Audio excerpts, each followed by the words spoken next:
Alright, magandang araw po sa ating lahat mga kababayan.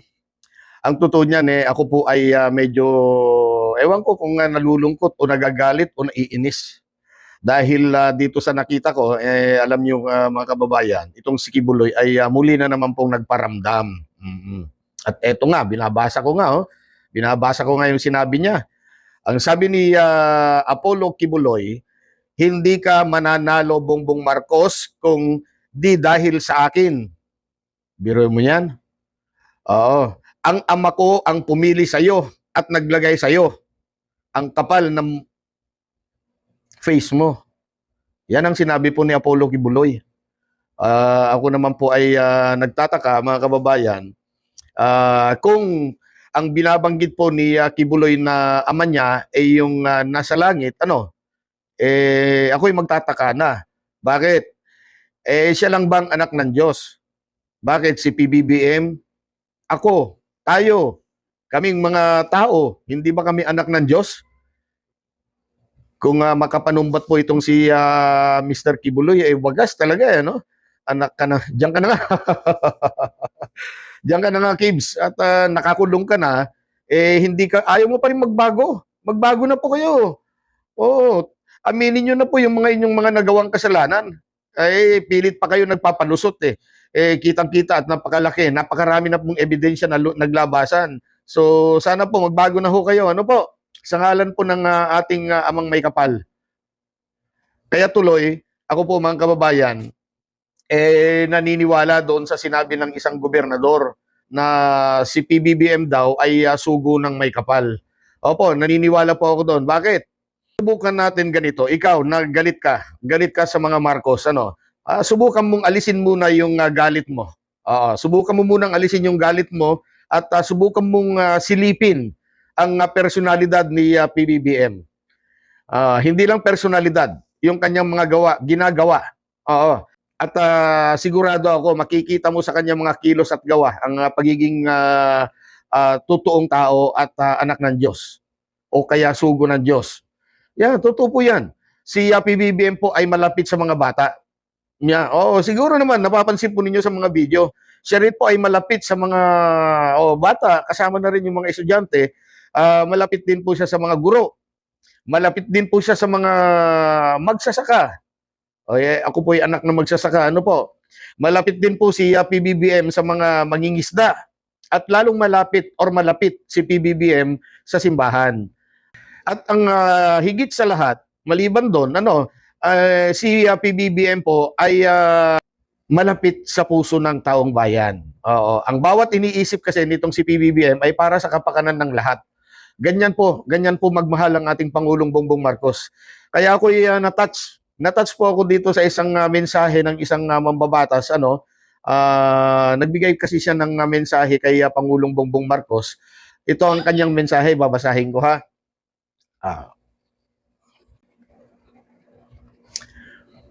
Ito yung kanyang mensahe. Ayan, Yan.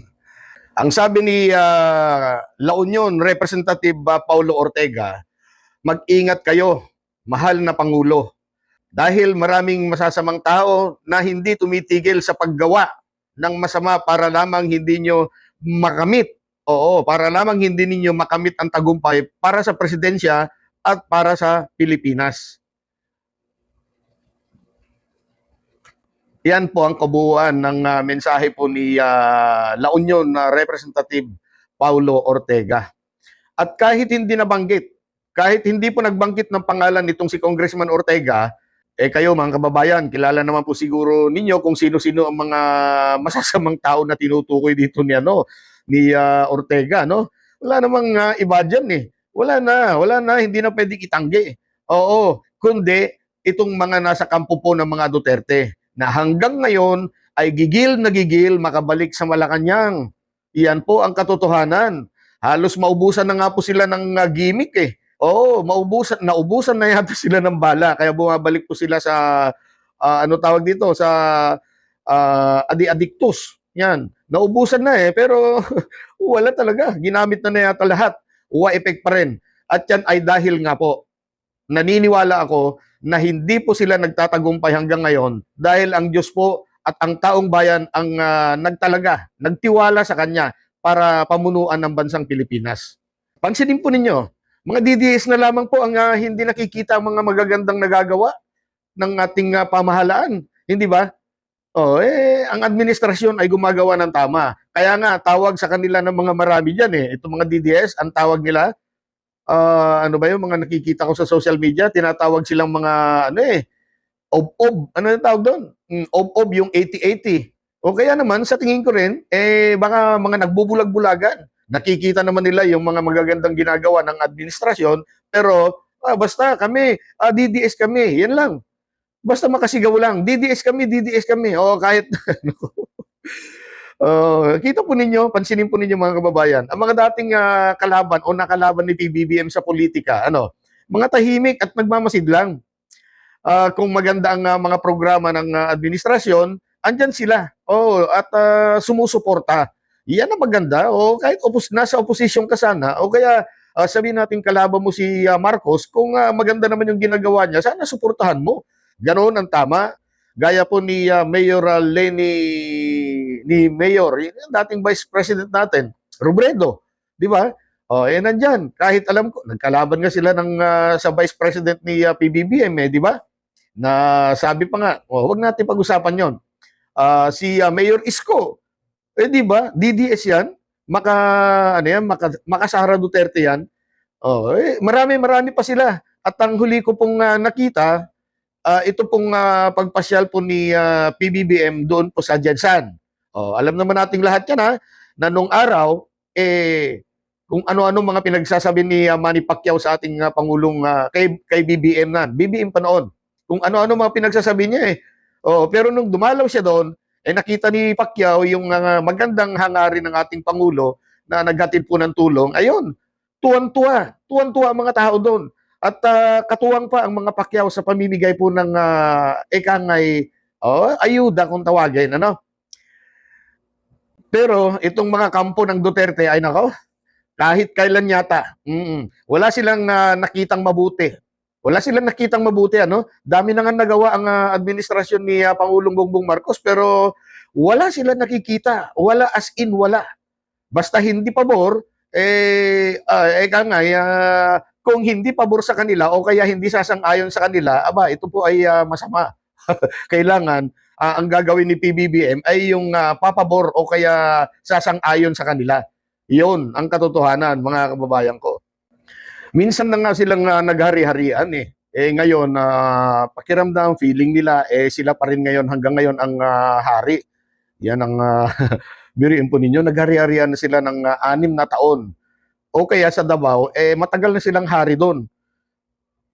Tapos hanggang ngayon, pakiramdam nila, sila pa rin. Oo, ang gusto nila, sila po ang bigyan ng pabor Feeling nila, untouchable sila. Sila talaga ay hindi daw pwedeng galawin. Parang ganun ba? Na tila baga mas mataas pa sila sa batas ng bansa. Kaya tuloy itong si Arnold Clavio, si Igan, nagsalita na rin. Naglabas na rin siya ng saloobin niya. At ang sabi ni Igan, asan ba yan? At ang sabi ni Igan, ayan, the end is here. Naglaho na ang pagiging untouchable ng pamilyang Duterte. At yan ay nagsimula ng maaresto si Digong at nadala sa ICC sa The Hague. Ngayon naman, nahaharap si Sara Duterte sa impeachment.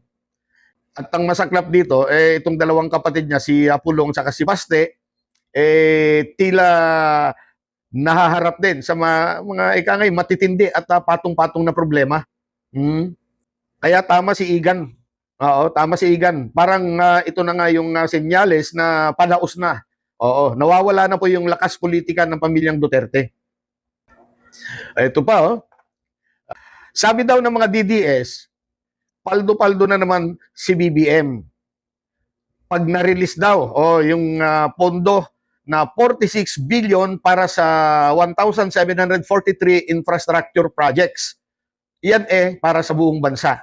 Ang problema dito, hindi kaya nila naisip na si Pulong nagkaroon ng 52 billion para lamang sa kanyang distrito sa Davao.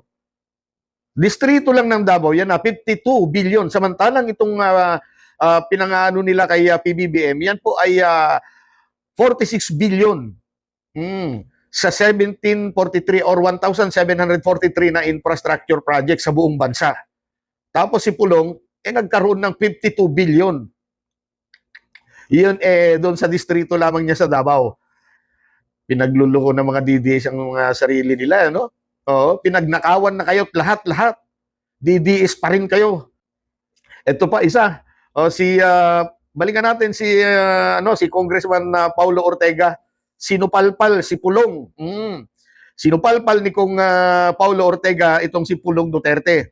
Kasi may sinabi po si Pulong Duterte kasi ang sinabi niya nagkakabayaran daw sa Kongreso para makuha lamang ang boto para i-impeach si Sara Duterte, yung kanyang kapatid.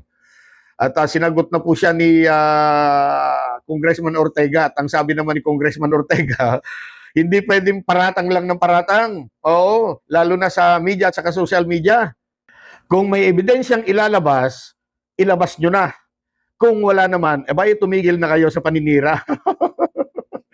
Tumpa, tama po yun. Bakit kasi parang naging ugali ng mga Duterte, ano? Yung pagdadakdak, pagngangawa sa media at saka sa social media. Yan po ang naging gawain po nila, no? Nga pala, may kumakalat po sa social media, no, na gawin na daw Prime Minister si Pangulong Bongbong Marcos. Ako po, personal, kung ako tatanungin po ninyo, pabor po ako. Oo, pabor po ako. Pero kung papaano ang paraan, yan po ang hindi ko po alam. Hindi ko po alam kung ano po ang magandang paraan dyan. Kayo po, pabor po ba kayo na gawin nating Prime Minister si PBBM? Hala, sige po, ilabas po ninyo ang inyong mga hinanakit. Yung mga saloobin, ano? At mga opinion sa ating comment section. Bukas na po yan. Bukas po ang ating comment section para sa inyo. Maraming salamat po sa panonood.